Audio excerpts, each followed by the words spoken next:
সারণ আমাদের ছেড়ে চলে গিয়েছে। এই প্রতীক আর এই দলের জন্য শত শত মানুষ জীবন দিয়েছে, শত শত মানুষ পঙ্গু হয়েছে রে ভাই। আপনারা যারা দল করেন অথচ এই প্রতীকের সাথে নাই, একবার বিষয়টি চিন্তা করে দেখুন।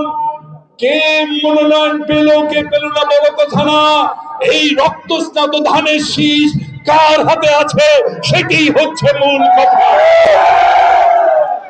হায় হায় হায়, এই আপনারাই ৭১ সালের পর বিভিন্ন নেতাদের পা ধরে হাত ধরে ক্ষমা নিয়েছিলেন, শেখ মুজিব সাহেব ক্ষমা করেছিলেন।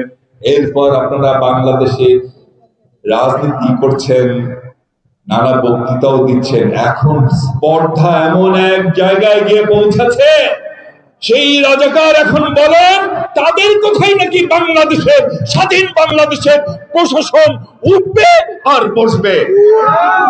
Once a betrayer, once a betrayer is always a betrayer. কোন রকম ভাবে যদি ক্ষমতাটা কোনোদিন ওরা পেয়ে যায়, ওদের আসল চেহারা দেখবে।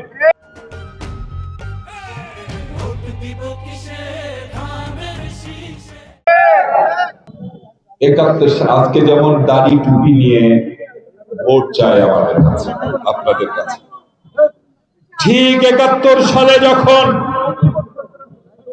মুক্তিযোদ্ধাদের বাড়িতে ওই পাকিস্তানি হানাবাহিনীদের নিয়ে যেত, সেই দিনও কিন্তু তাদের মাথায় টুপি ছিল, তাদের মুখে দাড়ি ছিল। আমাদের মুক্তিযোদ্ধাদের ধরে নিয়ে এসে হানাদার বাহিনী ব্লাস ফায়ারে হত্যা করেছে। আহারে, কত মুক্তিযোদ্ধাকে তারা হত্যা করেছে। প্রত্যেক গ্রামে শহরে মহল্লার যে তরুণী ছিল, এই দাড়ি আর টুপি পরেই এরা সুন্দর সুন্দর কথা বলে, ইসলামের কথা বলে, সেই সমস্ত মেয়েদের ধরে নিয়ে যে হানাদার বাহিনীর ক্যাম্পে দিয়ে আসতো। আহারে, কত মেয়ে যে অন্তঃসত্ত্বা হয়ে স্বাধীনতার পরে আত্মহত্যা করেছে।